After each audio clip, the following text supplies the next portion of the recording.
लेकिन सौरभ दुबे जी अकेले ही लड़ेंगे तो फर्स्ट तो कोई भी आ सकता है। इसी तरीके से पंगु बनाना है विपक्ष को। देखिए, ये बड़े दुर्भाग्य का विषय है कि आज एक भ्रष्ट तंत्र को बचाने के लिए लोकतंत्र की दुहाई दी जा रही है। जिस प्रकार से देखिए, एक कांग्रेस पार्टी को जाना जाता था बड़े बड़े भ्रष्टाचारी, जब उसमें जो है आपने 2014 के पहले के इलेक्शन में कई प्रकार के घोटाले देखे, सुप्रीम कोर्ट ने कई सारी टिप्पणियां की, कई जो है सीएजी ने घोटाले पकड़े थे।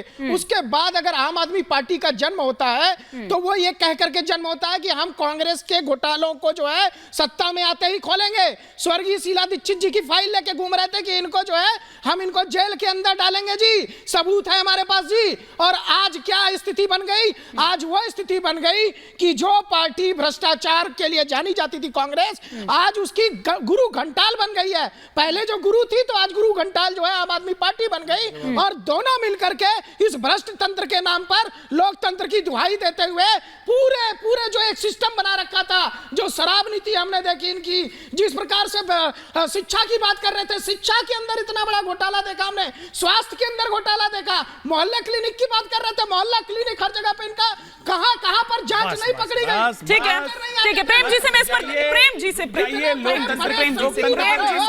एक कर ऐसे नहीं ना। सौरभ दुबे जी एक कर मैं इनको बताना चाहता हूं, अमेरिका के राष्ट्रपति की पत्नी आई, उन्होंने मॉडल की सराहना की, जो शिक्षा का मॉडल, स्वास्थ्य का मॉडल दिल्ली सरकार ने दिया है।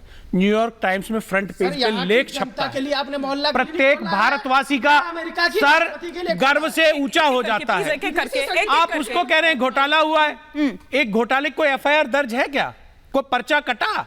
बिल्कुल। लेकिन आप तो टीवी पे आके बोल के चले जाते, बोली भाली जनता उसे सच समझ आप दोनों को रोक रही हूं। लेकिन प्रेम जी, अभी हमारे सहयोगी क्या कह रहे थे, अखिलेश राय जी, उन्होंने बताया यहां पर कि किस तरह की दलीलें जो हैं वो अभिषेक मनु सिंघवी द्वारा रखी गई। वो ये कह रहे हैं कि दरअसल ईडी जो है उसकी जो ये कार्रवाई है, जो एक्शन है, वो राजनीति से प्रेरित है। लेकिन केजरीवाल साहब वहां पर क्या दलील दे रहे हैं? वो भी तो राजनीतिक ही दलील दे रहे हैं ना। वो भी तो ये कह रहे हैं कि चुनाव है, 8 महीने जब हमारा कुछ नहीं किया, ईडी ने जब 8 महीने नहीं पकड़ा तो 2 महीने का और हमको मोहलत दे दे, चुनाव बात कर लेंगे। तो वो भी तो चुनावों का ही यहाँ पर एक्सक्यूज दे रहे हैं ना।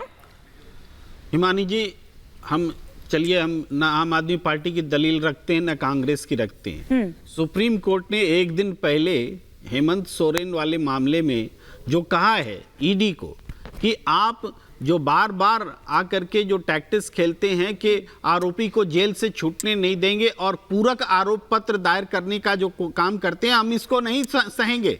आपको हम एक जो ट्रायल भी नहीं होगा और जेल में भी अभियुक्त रहेगा, अब यह नहीं चलेगा। फटकार लगाई है ईडी को। एक पॉइंट बहुत महत्वपूर्ण पॉइंट है जो आज की हिसाब से जुड़ता है।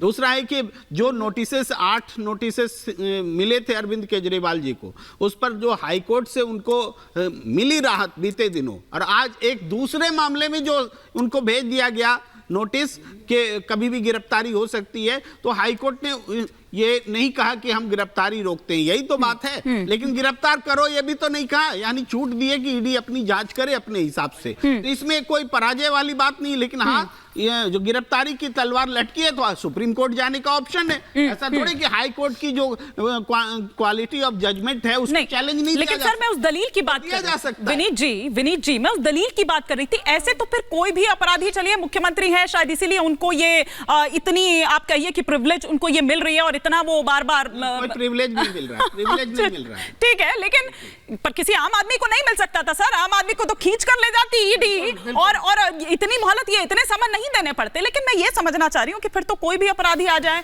इसी तरीके की एक्सक्यूजेस देने लगे और राहत मांगने लगे, तो क्या ये सही है? हिमानी जी, आपको राम राम, मेरे सभी को पैनलिस्टों को राम राम और दर्शकों को भी राम राम। ये जिसको हम कहते हैं कि सीना चोरी और सीना चोरी, एक अजीब किस्सा है। पहले तो मधुशाला में दलाली लेने के बाद में डकार तक नहीं लेना, और फिर ये कहना कि अगर आपने मुझे गिरफ्तार किया तो लोकतंत्र की हत्या हो जाएगी। ये बात एक खुला सच है कि ये जो पूरा कार्टेल था लिकर का, इसके अंदर अरविंद केजरीवाल जी के मित्रों को और अरविंद केजरीवाल जी को खुद को और उनकी पार्टी को पैसा मिला है। अगर पैसा नहीं मिला होता, खुला सच तो आपने साबित कर दिया अदालत से बाहर। सर मैं बीच में नहीं बोला, मुझे बोलने दीजिए। सर, बीच में ना बोलना ये कोई तो ऐसा तो है नहीं कि भाई। ठीक है, बस वो सहमत नहीं है इसलिए वो आपकी बात पर कह रहे हैं। ठीक है, आप अपनी बात कंप्लीट करें। तो ऐसा है कि सत्य को आप कई बार बीच में बोलने की बीच में बोलकर परेशान करने की कोशिश करेंगे, लेकिन कोई परेशान नहीं होगा। सत्य जो है वो सत्य रहेगा, चोर चोर ही रहेगा और उसकी चोरी जो है पकड़ी जाएगी। अब ये 2 दिन की बात है, 2 महीने की बात है, लेकिन चोरी तो पकड़ी जाएगी। ये क्या सच है क्या किसने दलाली हुई थी? तो आपको 4-5 तथ्य मैं देता हूँ। दिल्ली में दुकानों की संख्या बढ़ाना, दूसरी ड्राई डे को कम करना, तीसरा जो घंटे थे, जो जितने घंटे दारू बिकती थी उसको बढ़ाना, चौथी जो बच्चों की उम्र थी उसको कम करना, और आखिरी में कमीशन को 2% से 12% करना।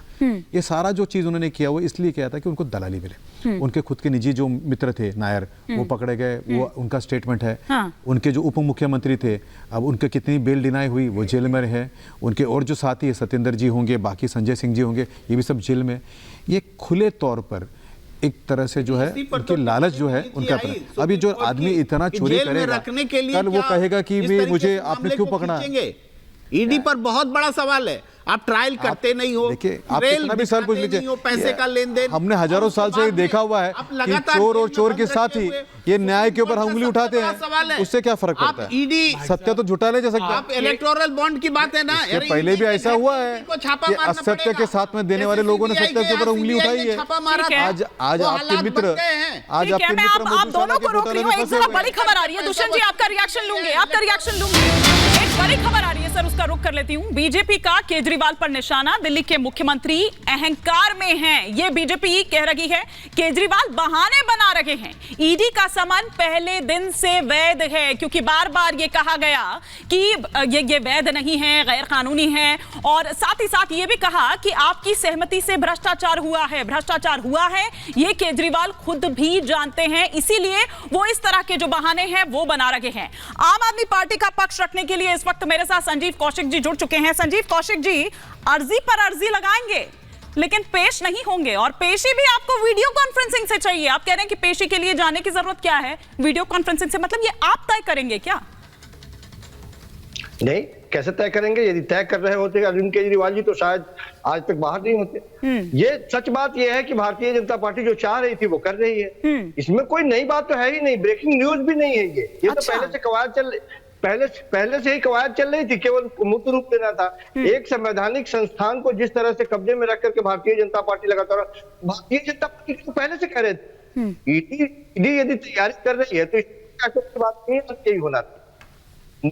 बात यह है कि भारतीय जनता पार्टी या तो आप चुप जाइए, चुप जाइए, नहीं तो हमारे देने वाले हैं क्या संजीव जी? एक एक करके सर, उनका ऑडियो वैसे ही कट के मिल रहा है, उनके ऑडियो में वैसे ही प्रॉब्लम आ रही है। हाँ, मैं गोयंका जी और इनकी पार्टी के द्वारा लगाए गए आरोपों की जो गुणवत्ता है उस पर संदेह मैं व्यक्त करता हूं। इन्होंने 1,76,000 करोड़ रुपए का 2G घोटाले की हजारों घंटे इन्होंने संसद के खराब किए। न्यूज चैनल पे बहस चली, पूरे देश में एक इन्होंने नैरेटिव बिल्ड किया, और बाद में माननीय जज साहब ने क्या कहा कि मैं 10 बजे से 5 बजे तक बैठा रहा बरसों बरस तक, मुझे कोई सबूत लेके नहीं आया। अच्छा। भैया पहले लाओ सबूत, पहले दिखाओ आप सबूत, उसके बाद अरविंद केजरीवाल को गिरफ्तारी की बात करना। ये देश आपके झांसे में आने वाला नहीं है। जैसे आपने डॉक्टर मनमोहन सिंह जैसे ईमानदार व्यक्ति की छवि को खराब करके सरकार बना के बैठ गए, एक करके देश पे कब्जा कर लिया। ईडी ने अभी बोला है कि गिरफ्तारी हो सकती है, सबूत भी है, गिरफ्तारी भी हो सकती है। ईडी ने बोला एक एक करके